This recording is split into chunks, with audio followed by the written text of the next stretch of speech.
وينجي الله الذين اتقوا بمفازتهم لا يمسهم السوء ولا هم يحزنون. Bismillahirrahmanirrahim. Mes chers frères et sœurs, assalamu alaikum wa rahmatullahi ta'ala wa barakatuh. Bienvenue dans cette nouvelle vidéo dans laquelle nous allons évoquer les règles de la lettre Ra dans le Coran, incha'Allah ta'ala. Tout d'abord, la lettre Ra possède une sifa appelée at-takrir en arabe, qui correspond à une vibration de la langue contre la gencive interne supérieure, ce qui donne, avec une fatha, Ra, avec une dhamma, Ru, et avec une kasra, Ri.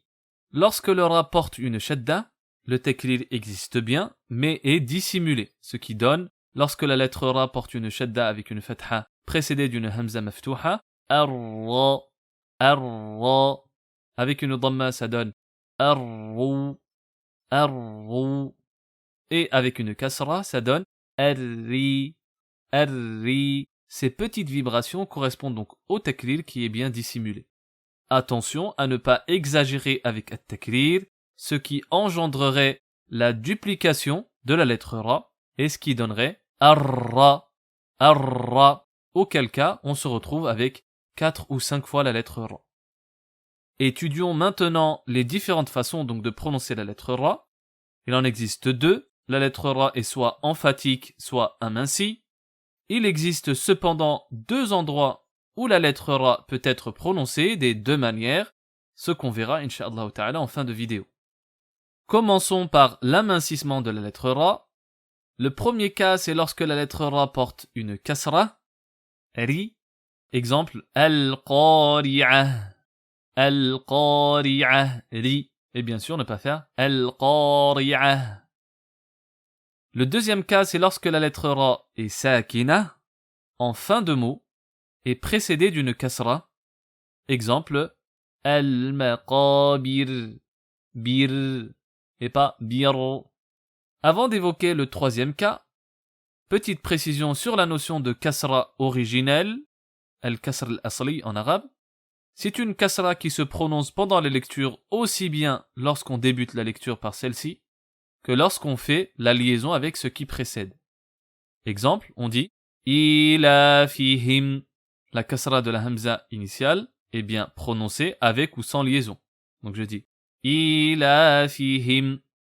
Et si je fais la liaison avec ce qui précède, ça donne li ila fi qurayshin ila fihim.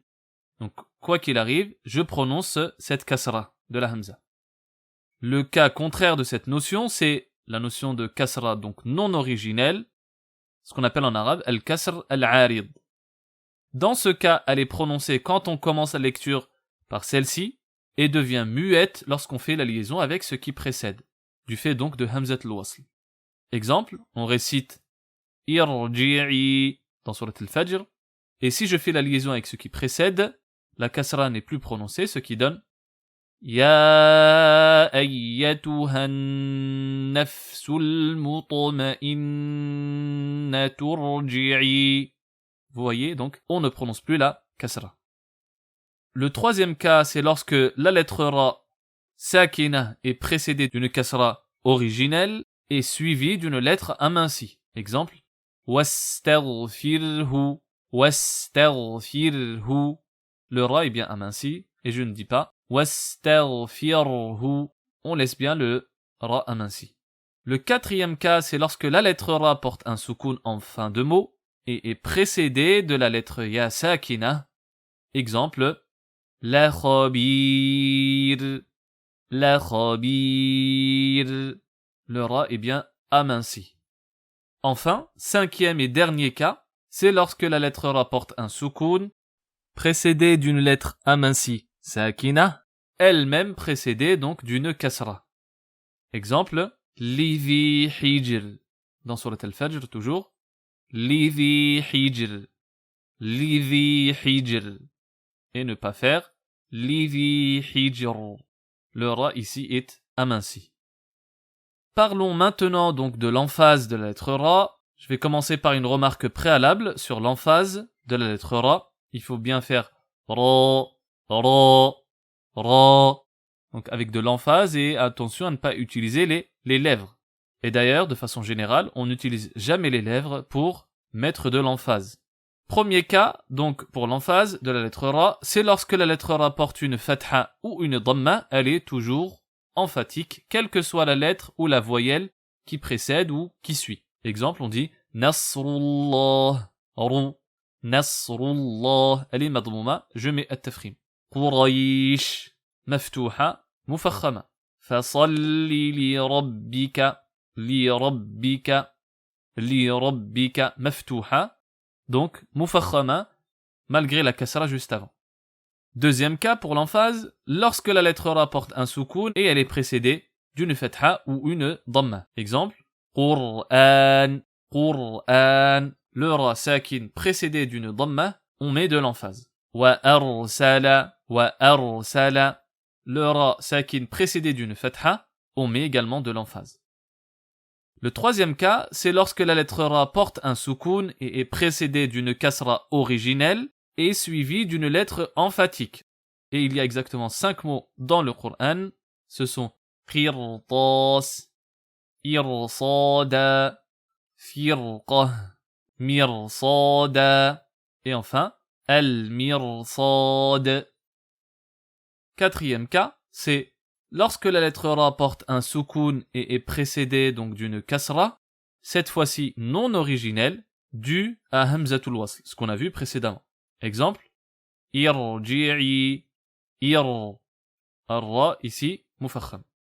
Enfin, cinquième et dernier cas, c'est lorsqu'on s'arrête sur la lettre ra en fin de mot, précédée d'une lettre sakina, autre que la lettre ya, elle-même précédée d'une lettre maftuha ou madmouma. Alors, on prononce la lettre ra de façon emphatique. Par exemple, on dit wal asr, asr, ar-ra mufakham.